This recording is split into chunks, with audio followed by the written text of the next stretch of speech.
sunny spaces, smiling faces, happy places. But every sunny space holds a shadow. Behind every smile are sharp teeth. And every happy place has something sinister lurking just below the surface. Welcome to We Saw the Devil, the podcast diving deep into the chilling realms of true crime. Join your host Robin as she unravels mysteries that have left investigators baffled and armchair sleuths obsessed.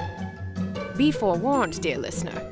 We Saw the Devil is not for the faint of heart. Our unflinching exploration will take you to the darkest corners of the psyche and through the unimaginable depths of human darkness to unearth stark secrets to the harsh light of day. Nothing will be left untouched. Are you ready? Are you sure? We saw the devil. Hey guys, you're listening to We Saw the Devil. This is Robin, and I am here with a quick episode on two cases that are unfolding in the news. Well, one is active and unfolding, and the other just came to an unfortunate conclusion. They're incredibly sad, and they both actually involve children. Before we get into that, though, I am looking for a new topic or series to cover. If you've been listening for a while, you know that I've done everything from Marilyn Monroe, various cults, musicians with criminal histories, Lori Vallow, random serial killers, dark web. What do you want me to cover? Obviously, Patreon patrons get first dibs at choosing topics, but yeah, always feel free. I want to know what you want me to cover. Need some inspo here, guys. In terms of upcoming episodes, I did just record with Iris this evening where we covered two more recent horror films as we are in the month of October. And guys, is it just me or is it slim pickings out there? Because all I want is to sit down with a well-made horror movie that I have not seen yet. And I feel like it's just been bust after bust after bust. So if you listen to the last episode, Iris and I decided to watch Zach Cregger films. That would include Weapons, which you've been living under a rock if you haven't heard of Weapons, and also Barbarian, which was really big when it hit the scene too. So did we like them? I think that my tone probably gives away my sentiment, but we recorded an episode discussing them.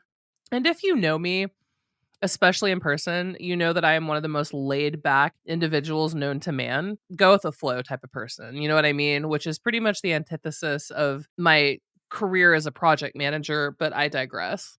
The point being, I may or may not have been a little bit sassy in the episode because I got worked up. So that will be coming soon. And then also, I do have another episode of Red, White, and Bruise coming as well. Again, in the previous episode, I did tell you I have a new feed for that.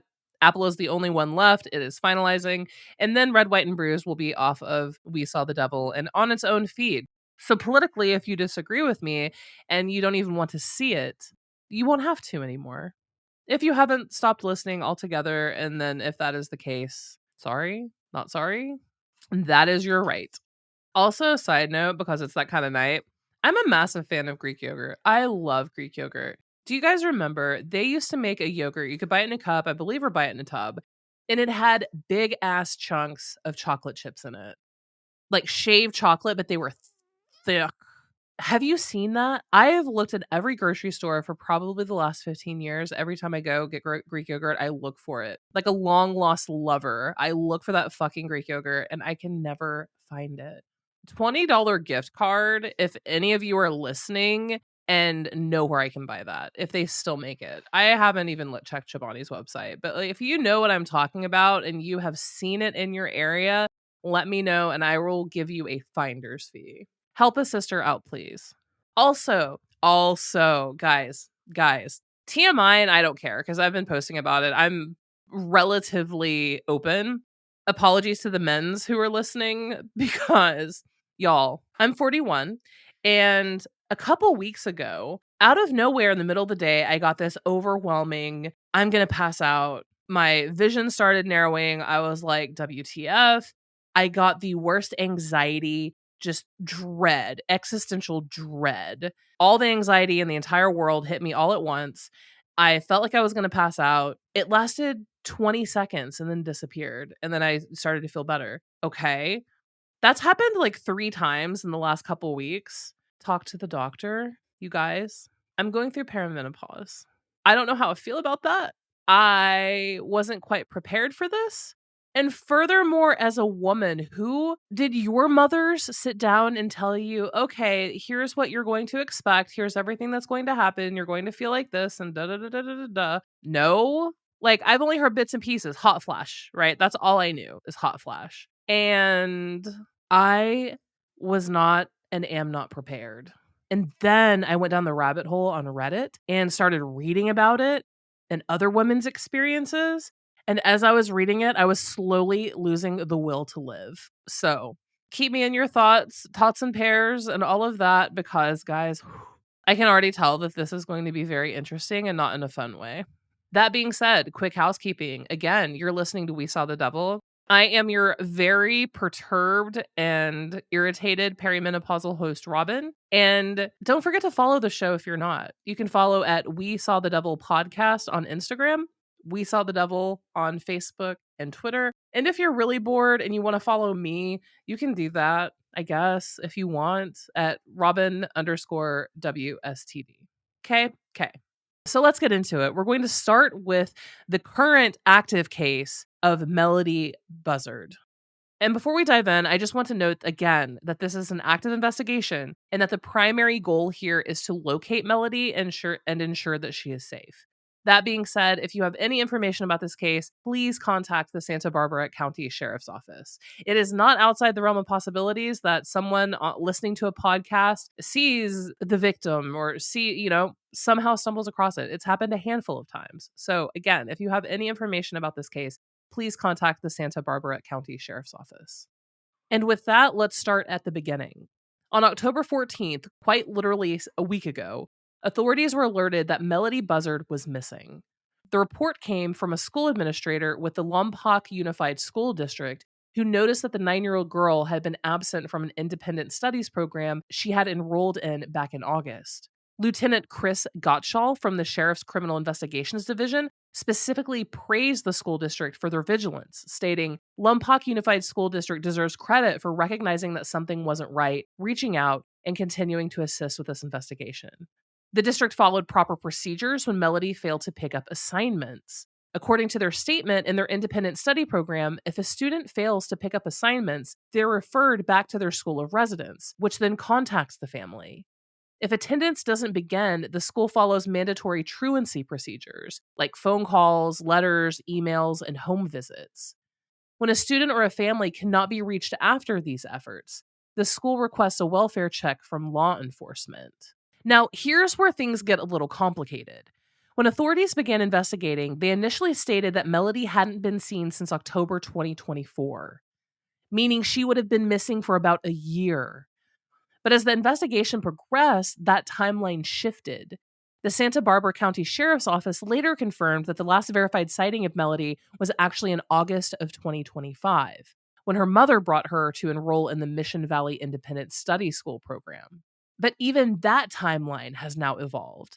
As of this week, evidence suggests that Melodee may have been with her mother as recently as October 7th, just days before she was reported missing. In a recent update, Lieutenant Gottschall stated, this important update helps narrow a significant gap on the timeline of which she was last known to be seen, and because of that, we're closer to understanding what happened to Melodee. And at the center of this entire mystery is Melodee's mother, Ashlee Buzzard. And this is also where the case becomes particularly troubling. According to the Santa Barbara County Sheriff's Office, Ashlee has been completely uncooperative with the investigation. She hasn't provided authorities with any information about Melodee's whereabouts or well-being. Again, this is her mother. Deputies have served a search warrant at the family home on Mars Avenue in Vandenberg Village, but it yielded no answers about where Melodee might be. When deputies first responded to the home on October 14th, neither Melodee nor Ashlee were there, and no clear explanation was provided for where Melodee was. Deputies returned the next day. Ashlee was home, but Melodee was not. Neighbors have reported seeing signs of activity in the home, including the garage door being open for extended periods of time, smoke rising from the chimney, leading some to believe Ashlee was inside, though deputies have stated they don't believe she has been home in recent days. On Thursday, a KSBY reporter attempted to contact Ashlee Buzzard after she was seen getting out of her car and going into the home, but she did not respond. The sheriff's office has been collecting surveillance footage from neighbors in an effort to piece together the timeline of events. Interestingly, court records reviewed by news outlets reveal that Ashlee Buzzard is in the midst of several civil cases with creditors who alleged she had unpaid debts. Some of the most recent legal proceedings included a May 2025 collections case from Capital One. The same company also sued her in civil court in December 2024, alleging she owed $2,778. The same company also sued her in civil court in December 2024, alleging she owed $2,700. In 2024, a debt collection agency filed a case against her seeking $4,182 in damages that she allegedly owed to Discover Bank, though that case has since been dismissed. And more tellingly, in November of 2024, a process server attempted to contact Buzzard at her Mars Avenue home on behalf of Crown Asset Management, but was unable to find her. Last month, a different process server attempting to reach Buzzard for the same case told the court they were unable to find her in Lompoc. On Monday, CPS and authorities could be seen at Ashlee's home, and a neighbor reported that she was in fact served with papers. But here's where the investigation takes a bit of a dramatic geographic turn. Authorities now believe that Ashlee and Melodee may have traveled far outside Santa Barbara County. We're talking about a potential trip all the way to Nebraska. That's roughly 1,500 to 1,600 miles from their home in California. According to investigators, Ashlee was driving a rented white Chevy Malibu with the license plate NMNG101. The vehicle was a rental and is no longer in Buzzard's possession, but authorities are trying to piece together where they went and what happened during this cross-country journey. One of the most heartbreaking aspects of this case is that we're hearing from Melodee's extended family. Her relatives have been very vocal about the fact that they haven't been allowed to see Melodee in years. One of her aunts, Elizabeth Meza, says the family hasn't seen the little girl in about 4.5 years. Melodee's half-sister, Corinna Meza, has been among those gathering outside the family home demanding answers. She described Melodee as having a beautiful smile and being very loving and welcoming. The family remembers a little girl who loved being around her relatives, but they've been systematically cut off from her life completely. Melodee's father, Rubiel Meza, died in a motorcycle accident in 2016, shortly after Melodee was born. At that time, Ashlee was living in Santa Maria with Rubiel and his mother. But according to Melodee's aunt, Vicky Shade, after Rubiel's death, Ashlee moved away and cut off all contact with the family. Quote, "She just kept Melodee away from us and then she up and moved," Shade told reporters. "She would never let us see her." Vicky Shade also describes Ashlee as, quote, "extremely mentally unstable," and revealed that Melodee's grandmother had tried to get custody or at least grandparent rights to visit Melodee because Ashlee wouldn't allow their side of the family to see her. Now, Melodee's maternal grandmother, Ashlee's own mother, has spoken out publicly for the first time. Lori Miranda told reporters that she first learned her granddaughter was missing when law enforcement called asking if she knew where the child was. He said, "Did you know that your granddaughter was missing?" And I said, "Missing?" He goes, "When's the last time you talked to your daughter?" I said, "I don't know, 2 years, a year and a half ago." Even Melodee's own grandmother, again, Ashlee Buzzard's mother, hadn't spoken to her daughter in well over a year. Miranda, who Melodee apparently calls Luna, has a message for Melodee. She said, "Please tell somebody. I'm Melodee Buzzard. My grandma, Luna, is looking for me. Please call the police." Another aunt told the LA Times, "I'm horrified for my little niece. I can't imagine what she's gone through. This does not sound good. I just want to know if she's okay. We need to find her." Prior to enrolling in the Independent Studies program in August, Melodee was most recently enrolled at Buena Vista Elementary before being pulled out for homeschooling. Authorities say that Melodee was homeschooled for at least the past few years, possibly several years. But here's a critical detail. According to California's Department of Education spokesperson Scott Rourke, there's no record of Ashlee Buzzard filing a private school affidavit, which is required for homeschooling in California. In California, parents who want to homeschool their children have specific legal requirements that they need to follow. The fact that no application was filed raises serious questions about Melodee's education and welfare during these missing years. State law, the California Department of Education doesn't assess or physically inspect private or homeschools. Filing an annual affidavit is the only requirement, and that was not done. It wasn't until August of this year that Melodee was enrolled in the Mission Valley Independent Studies program through the Lompoc Unified School District. After Melodee failed to pick up classroom assignments for several weeks, the district reached out to her mother and then to law enforcement, which is what triggered this entire investigation. The community response has been immediate and passionate. What started with dozens of residents has exploded, and now there's a Facebook group called In Search of Melodee and has more than 5,000 members. People share theories and organize efforts to find her. On Sunday, October 19th, about 24 people gathered outside the Buzzard home on Mars Avenue, holding signs that read, "Where is Melodee?" and chanting demands for answers. The scene was emotional and tense, with a shouting match even erupting between a neighbor and residents worried about her, including some relatives. They're not doing nothing. Police ain't doing nothing. Law enforcement ain't doing nothing. Somebody got to do something, one woman at the gathering said. Another protester said, "It's about time. Like, organization is going to be key in this. Like, if they're not going to press her until she cracks, I'm sorry, it's time." Some people have knocked on the door, but it's never answered. Many believe Ashlee was inside the home, pointing to smoke rising from the chimney as evidence of her being there. A memorial for Melodee was placed outside the house, and community members say that they plan to continue gathering daily until she's found. One organizer, Candace Valerie of Lompoc, said, "I felt like nobody was doing anything, like actually moving. So I wanted to reach the community, and a lot of us have daughters. It's heartbreaking." So what's law enforcement's response been through this? The Santa Barbara County Sheriff's Office is treating this as a missing persons investigation. While they've described Melodee's disappearance as suspicious, it's not currently classified as a criminal investigation.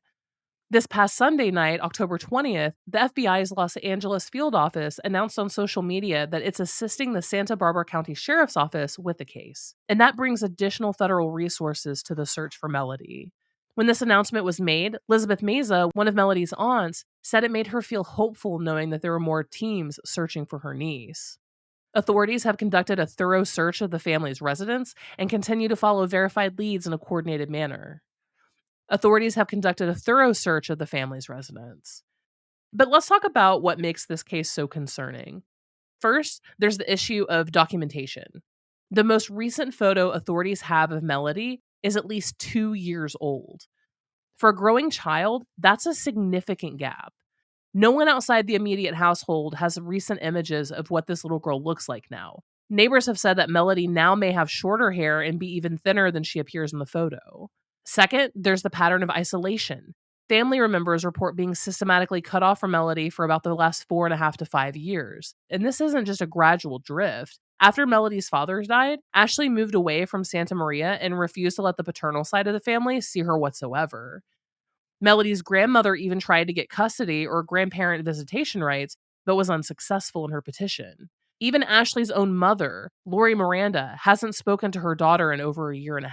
Then there's the lack of educational oversight, but big props to the school for following policy and actually triggering this entire investigation. There's been an absence of proper homeschooling documentation for years for Melodee now. So that means that Melodee may not have had regular contact with mandated reporters like teachers, administrators, or other professionals who potentially could have noticed if something was going on. For all intents and purposes, she was essentially invisible to the system. Then there's financial troubles. Ashlee's been involved in multiple debt collection cases, and multiple process servers have been trying to serve her for years. And then most obviously is Ashlee Buzzard's complete refusal to cooperate with authorities who are just simply trying to verify that Melodee's safe. And I think we all know the fact that when these situations happen, if the child has disappeared and the parents refuse to cooperate, typically that is for a reason. And I absolutely hope not. If you have any information about Melodee Buzzard or have seen her recently, please contact the Santa Barbara County Sheriff's Office at 805-681-4150. Anonymous tips can also be submitted by calling 805-681-4171 or online at sbsheriff.org. If you saw a white Chevy Malibu around October 7th, particularly if it was traveling through or near Nebraska, that information could also be crucial to this investigation. And if you've had any contact with Ashlee Buzzard since October 7th, authorities need to hear from you. Even small details may be critical in helping investigators ensure Melodee's safety. I will obviously continue following this case and will bring you updates as they develop. And for now, all we can do is hope that Melodee is found safe and that the questions surrounding her disappearance are answered soon. Do you guys ever just reach the point of sometimes when you just read about certain cases or the news cycle, especially if there's a lot of awful stuff that's happening, you just think, God, the world is just evil. You know, it's sometimes really hard to find the rainbow in the clouds at times when we're just under a constant bombardment of death and destruction and chaos in the news cycle all the time. I swear, like reading about these two cases and preparing and writing this episode just had one of those moments of God, you know, how awful do you have to be as a mother? Or how awful I don't get it, you guys.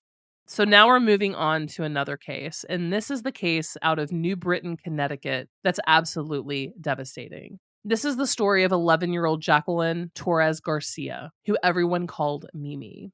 So on October 8th, just a couple weeks ago, New Britain police get this anonymous tip about a possible body in an abandoned house on Clark Street. And the caller wasn't vague. They gave specific details.